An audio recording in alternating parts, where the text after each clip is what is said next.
이 시간에는 요한복음 11장 41절부터 44절 말씀까지 읽었습니다. 오늘은 요한복음 30번째 시간으로 부제목은 어떻게 반응하시겠습니까? 입니다. 어떻게 반응하시겠습니까? 옛날 이스라엘에서는 사람이 죽으면 가난한 사람들은 그저 땅을 간단하게 판 다음에 매장을 했습니다. 또 예루살렘 성 밖에는 기드론이라고 하는 골짜기가 있었는데 이 골짜기에는 백성의 아들들의 무덤이라는 공동묘지가 있었어요. 이 공동묘지에는 범죄자, 그 다음에 천민들, 그 다음에 연고자가 없는 시신들을 거기다가 매장을 했습니다. 또 경제적으로 여유가 좀 있는 사람들은 암석을 뚫거나 아니면 자연 동굴을 갖다가 무덤으로 만들었습니다. 그리고 그 무덤의 입구는 돌로 막아서 언제든지 열고 닫을 수 있도록, 그 다음에 무덤 안으로 들어가면은 세면이 있잖아요. 이 세면에는 돌로 긴 의자를 만들어 가지고 시신을 그 위에다 올려놨습니다. 그리고 유족이 원하기만 하면 언제든지 무덤의 문을 열고 들어가서 곡을 할 수도 있고, 그 다음에 향유를 갖다가 시신에 바를 수도 있었습니다. 그렇게 해서 이제 세월이 흘러서 시신이 다 썩고 나면 가족들은 그 뼈를 갖다가 수습해서 작은 항아리에다 담아서 한쪽에다가 놔뒀습니다. 이런 식으로 이 돌무덤은요, 그 집안에 속한 가족들 전체의 합장묘가 되는 거예요. 또 경우에 따라서는 이 세면이 돌 의자가 되어 있기 때문에 한꺼번에 두세 사람의 장례를 같이 치를 수도 있었습니다. 자, 그런데 이 베다니에서 살고 있던 나사로가 이런 돌무덤 속에 안치가 되었어요. 이로 보아서 우리가 알 수 있는 건 뭐냐? 이 나사로의 가족은 그렇게 경제적으로 어려운 집안이 아닌 것 같아요. 그리고 이제 남은 유족인 마르다와 마리아는 수시로 무덤을 찾아가서 곡을 했겠지요. 왜 그러냐? 남겨진 사람들이 생각하기에 이 나사로라고 하는 한 사람의 인생의 종착역이 그 무덤이라고 생각하는 거예요. 이제 다 끝났다고 생각하는 거죠. 그래서 곡을 하는 겁니다. 그런데 그 나사로의 무덤 앞에 예수님께서 서셨어요. 그리고 주위에 있는 사람들에게 입구를 가로막고 있는 돌문을 옮겨 놓으라고 말씀하시죠. 그러고는 본문 43절을 보니까 예수님께서 무덤 안에 있는 나사로를 부르십니다. 나사로야, 나오라.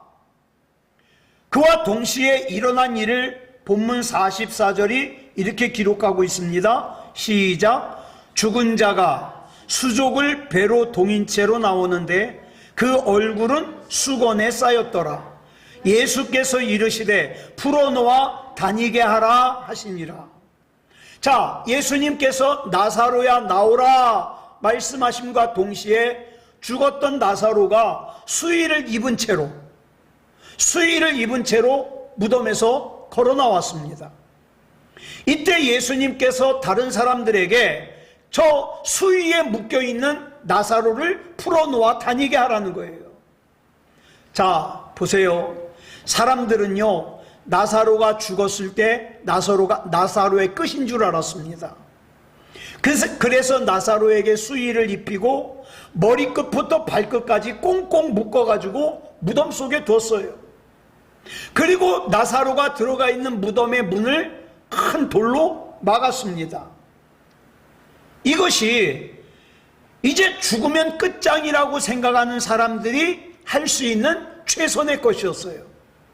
그런데 예수님은 그 무덤의 문을 열라고 하시더니 무덤 속에 있는 나사로를 불러내셨습니다.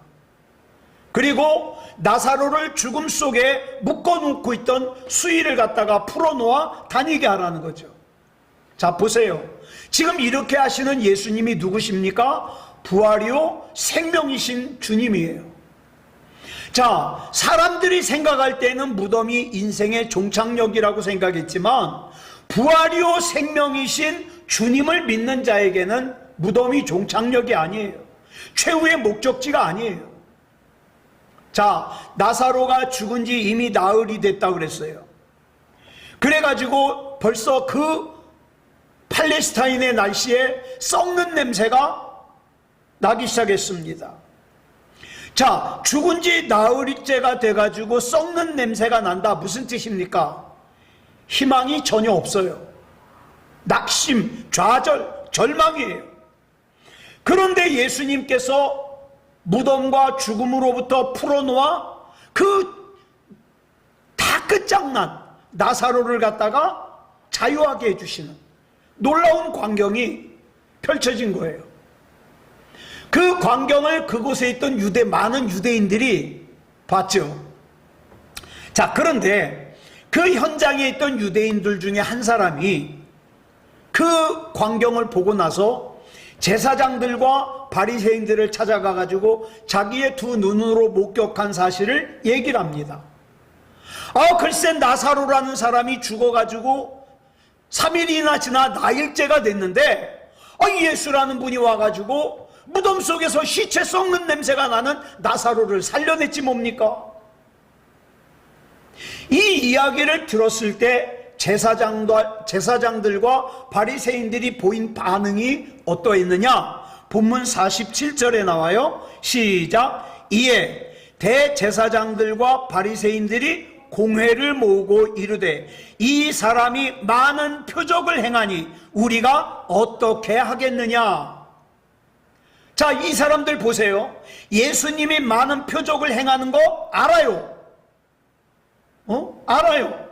자, 그래서 대제사장들과 바리새인들이 공회를 열어서 지금으로 말하면 국회의원을 소집해 가지고 우리가 어떻게 하면 좋겠느냐, 이 얘기를 하는 거죠. 무슨 뜻이에요? 자, 지금 예수라는 사람이 많은 표적을 행한다. 심지어는 죽은 나사로를 살려냈다. 이것에 대해서 우리가 어떻게 반응했으면 좋겠냐, 이걸 물어보는 거예요. 여러분, 이 질문에 대한 답은 간단합니다. 당연히 죽음과 무덤으로부터 인간을 자유하게 하시는 예수님을 어떻게 해요? 구주로 영접해야죠. 믿어야죠. 왜요? 지금 여기 있는 이 제사장들도, 여기 있는 이 바리새인들도 결국에는 어떻게 해요? 시간이 좀 지나면 죽을 사람들이에요. 죽음을 피할 수 없는 사람들이에요. 그렇다면 이 사람들 역시도 죽음과 무덤으로부터 풀어놓아 자유하게 하시는 예수님이 아니면 안 되는 사람들이거든요. 그런데 이 사람들이 어떤 결론을 내렸는가? 본문 48절 보겠습니다. 시작. 만일 그를 이대로 두면 모든 사람이 그를 믿을 것이요, 그리고 로마인들이 와서 우리 땅과 민족을 빼앗아가리라 하니. 자, 그들은 예수라고 하는 분이 죽은 나사로를 살려냈다는 이야기를 듣고서 자신들도 죽음을 피할 수 없는 존재이기 때문에 죽음과 무덤으로부터 풀어놓아 자유하게 하시는 예수님이 필요하다는 것을 조금만 생각하면 알 텐데, 근데 그 생각을 안 해요. 이렇게 표적을 많이 행하는 저 예수라는 사람을 그대로 두었다가 행여나 다른 유대인들이 그 예수님을 지도자로 삼고 그 예수님을 따르면 어떻게 해요? 이 당시 유대교의 지도자였던 자기네들이 어떻게 해요? 기득권을 빼앗길까봐 그게 싫은 거예요. 즉, 이 제사장들과 바리새인들은 이 땅에 살아있는 것만을 목적으로 삼는 거예요. 우리도 마찬가지예요. 저는 요즘 들어 그런 생각 많이 합니다. 내가 지금 이렇게 내 발로 걸어 다닐 수 있지만 앞으로 10년, 20년, 30년, 40년 뒤에 우리 중에 누가 큰 병에 걸리거나 치매에 걸리거나 자기 몸을 자기 마음대로 움직일 수 없는 상태가 될지 모르는데, 그러면 그때에도 난 지금은 내 몸이 마음대로 움직이니까 나한테는 돈이 참 소중해. 응? 나한테는 세상의 것들이 참 소중해. 그래서 내가 하나님을 무시하고 예배를 무시하고 기도를 무시하고 돈을 찾아서 세상의 것을 찾아서 살아요. 그런데 나중에 내가 몸에 큰 병이 걸리거나 치매에 걸리거나 내 몸을 마음대로 움직일 수 없을 때에도 나한테 돈이 그렇게 여전히 중요할까? 세상의 것이 여전히 중요할까? 그런데 우리의 영원한 생명을 위해서 이 땅에 오신 예수님 앞에서 대제사장들과 바리새인들은 혹시라도 예수님이 죽은 나사로를 살리신 것 때문에 사람들이 예수님을 지도자로 삼아 로마에 대하여 독립운동할까 봐. 그러면 어떤 일이 벌어지느냐? 지금 자기네들은요, 로마로부터 자기네들의 그 자리를 위임받았거든요. 그래서 지금 로마로부터 위임받은 자기네들의 정치적인 권세나 사회적인 위치를 잃어버릴까 봐 지금 이렇게 많은 표적을 행하는 예수가 싫은 거예요. 그래서 그들은 세상에서의 자기의 권세와 재물과 명예를 지키기 위해서, 기득권을 지키기 위해서 어떻습니까? 요한복음 18장 14절에 보니까 가야바라고 하는 대제사장이 뭐라 그랬느냐? 예수님을 빗대어서 한 사람이 백성을 위하여 죽는 게 유익하다 그랬거든요. 그러니까 예수님이 죽어야 된다는 거예요. 이 가야바라고 하는 대제사장이 이렇게 말한 거에 대해서 동의했어요. 그래, 예수는 죽어야 된다. 그래서 본문 53절을 보니까 이렇게 기록하고 있어요. 시작. 이날부터는 그들이 예수를 죽이려고 모의하니라. 자, 우리가 어떻게 하겠느냐라는 이 질문 앞에서 대제사장들과 바리새인들이 합심해 가지고 상의한 끝에 어떤 결론을 냈어요? 저 예수 죽이자. 그래야 우리 기득권을 지킬 수 있다. 그것만이 이 땅에서 우리가 가지고 있는 기득권과 영향력을 잃어버리지 않고 지킬 수 있다. 이렇게 생각한 거예요. 단 한 번쯤이라도 나도 이제 10년, 20년, 30년, 40년, 50년 뒤면은 죽음을 피할 수가 없는데, 그러면 그런 나에게는 무덤과 죽음으로부터 풀어놓아 자유하게 하시는 예수님이 누구보다도 필요한데, 나는 주님이 아니면 안 되는 사람인데, 이런 어처구니 없는 결정을 하지 않죠. 그런데 이 사람들은 그런 생각을 하기에는 이 세상에서 가지고 있는 재물이 너무 많아요. 기득권이 너무 많아요. 권세가 너무 많아요. 그렇기 때문에 자기에 대해서 생각을 할 수가 없어요. 자기도 죽어야 될 존재라는 걸 몰라요. 영원한 생명과 구원에 대해서 생각하지 않아요. 그저 오늘만 살아요. 오늘만. 그래서 그들이 겉으로 보기에는 매일매일 폼나게 사는 사람들이고 멋있게 사는 사람들이고 대단하게 사는 사람들인 것 같지만 사실은 어떻습니까? 포도나무이신 주님으로부터 떨어져 나간 가지이기 때문에 어떻게 해요? 이미 생명이 단절이 됐어요. 하루하루 어떻게 됩니까? 말라져 가는 거예요. 결국에 그 사람들의 종착역은 어디예요? 영원한 죽음이에요. 그러니까 불쌍한 영혼에 불과하다 이 말이죠. 오늘도 마찬가지예요. 내가 오늘 하루를 살면서 나는 어디에다가 내 마음의 중심을 뒀는가? 나에게 예수님은 어떤 존재인가? 나는 누구인가? 나는 누구이어야 되는가? 나는 무엇으로 살아야만 하는 존재인가? 이걸 갖다가 생각하는 사람들이 많지 않다 이 말이에요. 다시 말해서 예수 그리스도를 죽임으로써 자신네들의 현실적인 기득권과 권세와 재물을 지키는 것만이 모든 관심의 목적이에요. 오늘날도 이 세상에서 좀 더 편하게 사는 것이 목적이에요. 그 결과 이 대제사장들과 바리새인들이 잠시 동안 세상에서 기득권과 권세와 재물을 지킬 수 있었을지 모르지만 그 결과는 뭡니까? 참담한 영혼의 죽음이에요. 지옥이에요. 참으로 지혜롭지 못한 선택이고 결단이라고 할 수 있습니다. 그렇다면 우리는 우리 자신에게 지금 물어봐야 돼요. 나는 지금 뭘 지키고 있는가? 나에게 가장 중요한 것은 뭔가?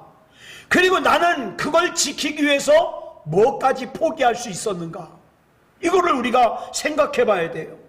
오늘 본문에 나오는 대제사장들과 바리새인들은요, 우리가 어떻게 하겠느냐라는 질문을 어떤 의도로 합니까? 그리고 어떤 선택과 어떤 결단을 했습니까? 세상의 것을 지키기 위해서 예수님을 죽이기로 결단했어요. 그러면 나는요? 나는 어떻게 할까? 나는 예수 그리스도 앞에서 어떤 결단을 내려야 될까? 어떻게 할까?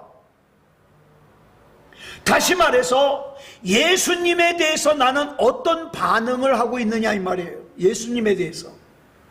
자, 이와 똑같은 질문을 사도행전 2장 37절에 보면 나와요.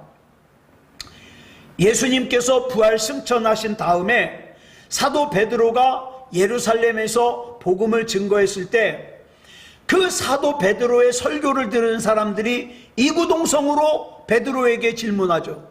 뭐라고 질문합니까? 형제들아, 우리가 어찌할꼬?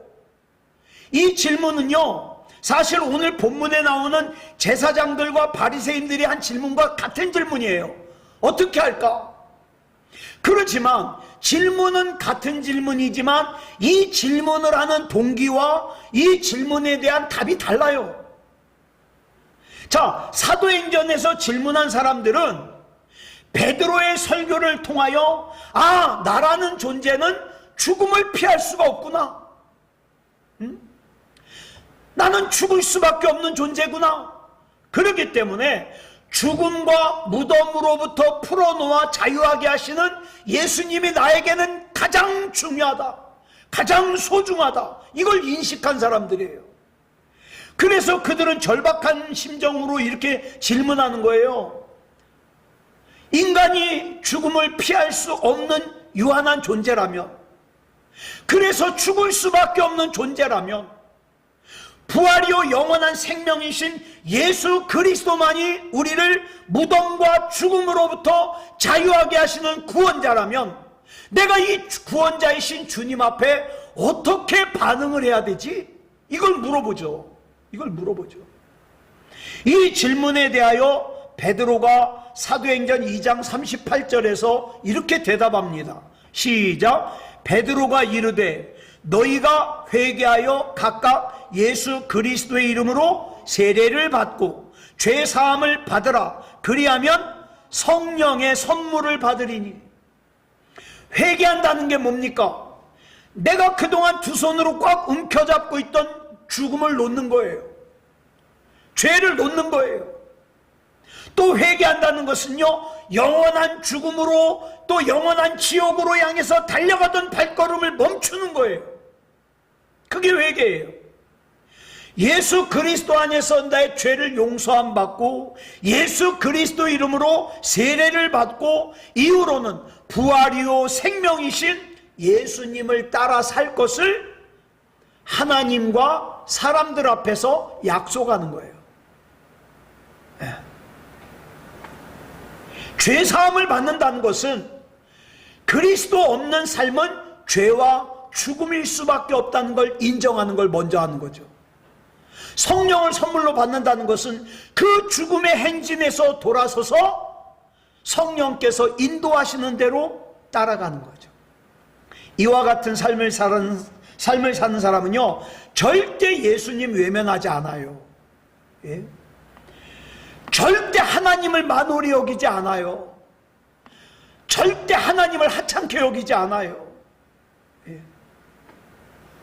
그래서 그 주님께서 내 삶 가운데서 언제나 부활하시는 거예요.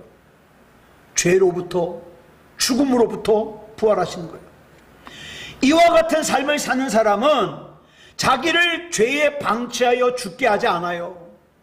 나는 이렇게 죄 짓는데 방치될 사람이 아니야. 왜? 난 예수님 믿고 구원받았거든. 그러니까 어떡합니까? 돌이키는 거죠. 이 모든 것은 뭘 인정하는 것으로부터 시작합니까? 나라는 존재는 죽을 수밖에 없는 존재다. 이걸 인정하는 것부터 시작돼요. 그렇기 때문에 나는 예수님이 필요하고 예수님이 소중하다. 그래서 예수님 앞에서 믿음다운 믿음으로 반응하는 거죠. 여러분, 인간은요, 예고 없이 찾아오는 죽음을 결코 피할 수가 없어요. 나는 이 상태로 건강하게 천년만년 살 것 같지만 아니요. 금방 몸이 고장나고 그 다음에 어떻게 해요? 약해지죠. 그렇기 때문에 우리는 그런 날이 오기 전에 미리 주님을 향하여 돌이키고 믿음다운 믿음을 살아야 될 필요가 있다는 거죠. 자, 그 다음에 이어지는 본문 55절부터 보면 이스라엘의 최대의 명절인 유월절을 앞두고 이스라엘 전국에서 수많은 사람들이 율법에 따라 먼저 성결의식을 행하러 왔어요. 왜 성결의식을 행하느냐? 이 성결의식을 행하지 않으면 유월절 행사에 참여할 수가 없거든요. 부정해서. 자, 그런데 본문 56절을 보니까 이런 말씀이 나와요. 시작. 그들이 예수를 찾으며 성전에 서서 서로 말하되 너희 생각에는 어떠하냐? 그가 명절에 오지 아니하겠느냐 하니. 자, 예루살렘에 모인 유대인들이 335 서가지고 얘기를 해요. 뭐라고 얘기하냐? 너희 생각에는 어떠하냐? 그 예수가 이번 유월절 명절에 예루살렘에 올 것 같으냐 안 올 것 같으냐, 이 얘기하는 거예요. 언뜻 들으면 올 거라는 말처럼 들리지만 그게 아니에요. 원래 이 말의 의미는 올 리가 없지, 이런 뜻이에요. 올 리가 없지. 그래서 공동번역 성경을 보니까 이 말씀을 이렇게 번역하고 있어요. 빨간색만 시작. 어떻게들 생각하십니까? 그가 명절에 참여할 것 같지는 않지요. 이렇게 번역하고 있어요. 그러니까 유대인들은 이번 유월절에는 예수님이 예루살렘에 안 올 것 같다는 거예요. 왜 그럴까요? 그 이유가 그 다음 57절에 나와요. 시작. 이는 대제사장들과 바리새인들이 누구든지 예수 있는 곳을 알거든 신고하여 잡게 하라 명령하였음이로라. 대제사장들과 바리새인들이 예수님에 대해서 체포명령을 내려놨어요. 자, 이 체포명령은요, 예수님을 잡아다가 곤장 몇 대 때리려는 게 아니에요. 그냥 감옥에다가 가두려는 게 아니에요. 뭐 하려고 체포하려는 거예요? 죽이려고. 이거는요, 유대인들이 다 알고 있어요. 예수님은 더 잘 알고 있어요. 그러니까 이 유대인들이 모여서 가지고 이런 명령이 떨어졌는데 올 리가 없지, 이 얘기예요. 올 리가 없지, 이 사지로 들어올 리가 없지, 이런 거죠. 그래서 그들은 서로 마주 보면서 상황이 이런데 그 예수가 예루살렘에 올 리가 없지, 이런 얘기를 하는 거예요. 근데 결과가 어때요? 요한복음 12장 1절을 보니까 이렇게 시작해요. 빨간색만 시작. 유월절 엿새 전에 예수께서 베다니에 이르시니. 이 베다니는 나사로 집이죠. 예루살렘과 가까워요. 거기에 이미 6일 전에 도착하셨어요. 그리고 거기서 하루를 묵으신 다음에 이튿날 그 유대인들이 올 리가 없지, 그런 예루살렘에 예수님이 들어가신 거예요.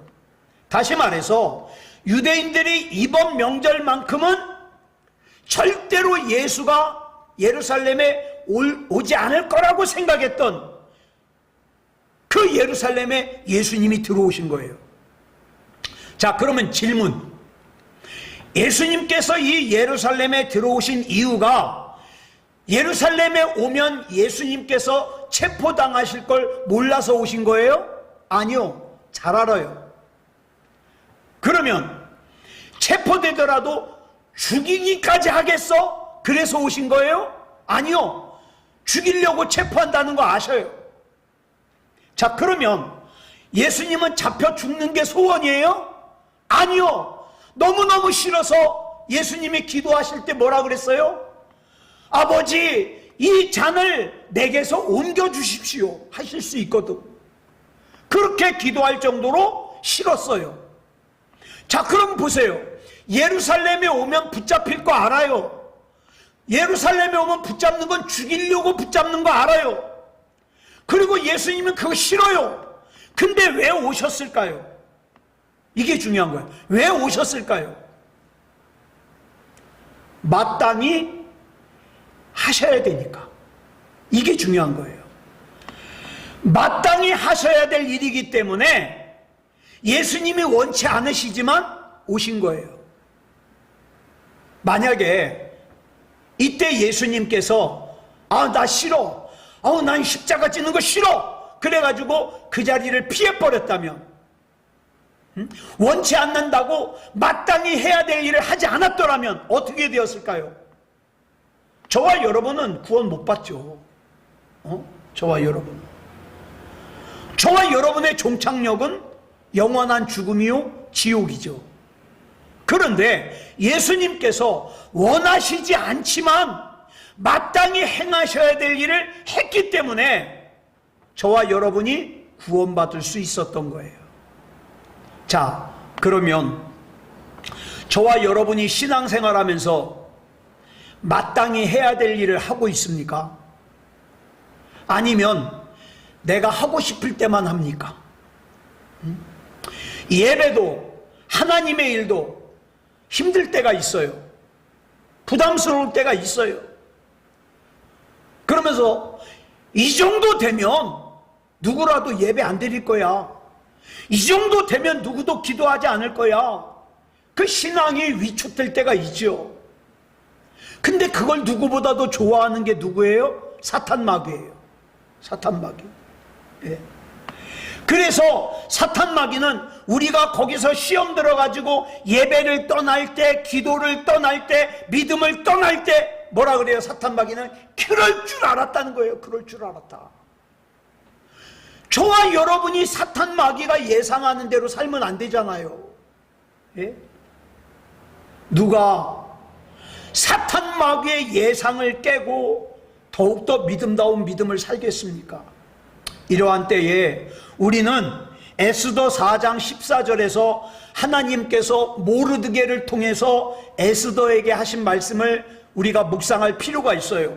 표준 세번역 성경으로 보겠습니다. 시작. 이런 때에 왕후께서 입을 다물고 계시면 유다 사람들은 다른 곳에서라도 도움을 얻어서 마침내는 구원을 받고 살아날 것이지만 왕후와 왕후의 집안은 멸망할 것입니다.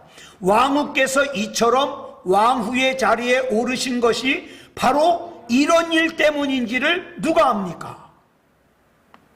자, 사탄마귀가 예상하는 대로 예배를 떠나고 기도를 떠나고 신앙을 떠나면, 내가 해야 될 일을 하지 않으면 하나님은 다른 사람을 사용해서 일하실 거예요.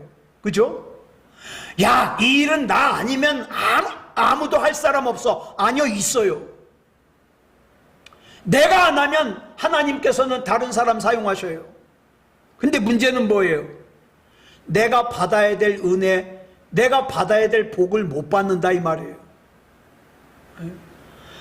자, 하나님께서 기대하시는 저와 여러분의 믿음의 때가 바로 지금이라면 어떡하겠습니까? 바로 지금 나의 믿음이 우리 가정에 필요해. 바로 지금 나의 믿음이 우리 교회에 필요해. 바로 지금 나의 믿음이 이 나라 이 민족에 필요해. 그러면 어떡하겠냐는 거예요. 사랑하는 여러분, 우리 주님께서는 나사로가 죽은 지 나흘째 돼서 시체 썩는 냄새가 풍풍 나는 무덤 앞에서 나사로를 부르셨습니다. 나사로야 나오라. 이 외침은 저와 여러분을 향해서도 동일해요. 저와 여러분이 때로는 죄 때문에 절망하고 낙심과 좌절하고 염려하고 불안하고 죽음에 대한 두려움이 있을 때, 나는 틀렸어, 나는 이제 어떻게 할 방법이 없어, 그 무덤에 갇혀있는 우리를 향하여 우리 주님께서 나를 부르셔요. 장원아, 나와라. 그 좌절에서 나와라. 그 절망에서 나와라. 그 염려에서 나와라. 어떻게 하면 이 상황에서 벗어날 수 있을까? 초조하고 좌절하고 절망하는 데서 나와라. 나와라. 이 주님의 부르심에 어떻게 반응하겠습니까? 대제사장들과 바리새인들처럼 현실에 안주하면서 세상에서의 편함을 위해서 나를 부르시는 주님의 부르심을 무시하고 우리 주님께서 나에게 뭘 원하신다는 걸 뻔히 알면서도 외면하겠습니까? 아니면 사도행전에 나오는 베드로의 설교를 들었던 성도들처럼 어찌할까? 우리 주님께서 나를 부르시는데 어찌할까? 나는 주님이 아니면 안 되는데 어찌할까? 내가 어떻게 반응해야 되지? 이렇게 주님 앞에 고백하면서 나오시겠습니까? 예수님은 고난과 죽음을 피하실 수 있으셨음에도 불구하고 십자가를 지시는 것이 마땅히 하셔야 될 일이었기 때문에, 왜? 저와 여러분이 구원받아야 되니까, 저와 여러분을 구원하시기 위해서 자발적으로 십자가를 지셨어요. 이런 주님의 사랑이 오늘 우리를 살리셨습니다. 그렇다면 이 주님의 사랑에 대하여 내가 지금 마땅히 해야 될 일은 뭡니까? 가만히 생각하니까 주님께서 나에게 이걸 원하시는 것 같아. 뭡니까 그게? 이걸 정확하게 알고 이 일을 하면서 살아야 되지 않겠습니까? 목적을 가지고, 방향을 가지고, 우리 주님께서 나를 기쁘게 받으시는 그 삶을 향하여. 오늘 이 밤에 기도할 때도 마찬가지예요. 물론 나 필요한 거 많아요. 그리고 내가 뭘 필요로 하는지 주님은 잘 아셔요. 그 전에 먼저 난 주님의 기쁨이 되고 싶어요. 주님, 내가 말하는 말 한마디, 내 표정 하나, 내 행동 하나, 그게 다 주님의 기쁨이 되고 싶어요. 어떻게 할까? 우리가 어찌할까? 내가 어찌해야 주님의 기쁨이 될 수 있습니까? 내가 어찌해야 주님께서 나에게 맡겨주신 마땅히 행해야 될 것을 행할 수 있겠습니까? 깨닫게 해주시고 인도해 주시옵소서. 누가 이렇게 반응하시겠습니까? 아무쪼록 이 밤에 우리 하나님 앞에서 그런 믿음으로 나아가는, 그런 믿음으로 기도하는 저와 여러분이기를 그리스도 예수님의 이름으로 축복합니다. 기도하겠습니다. 사랑의 하나님, 감사합니다. 하나님의 은혜 가운데 여기까지 왔습니다. 어쩔 때는 알면서, 어쩔 때는 몰라서 내 맘대로 살 때가 많이 있었습니다. 그러나 이제는 조금이라도 더 주님의 기쁨이 되고 싶습니다. 인도해 주시옵소서. 이 밤에 우리의 마음을 만져주시고 건드려 주셔서 더욱더 믿음다운 믿음이게 하시고 우리 하나님 앞에 연락되는 기도할 수 있도록 인도해 주시옵소서. 이 죄악이 가득한 마지막 때의 끝을 살면서 조금이라도 하나님을 기쁘시게 하는 우리가 되기 원합니다. 믿음다운 믿음이기 원합니다. 지켜주시고 인도해 주시고 책임져 주시옵소서. 모든 것을 우리 주님 앞에 맡겨드리오며 그리스도 예수님의 이름으로 감사하며 기도드려 싸움나이다. 아멘.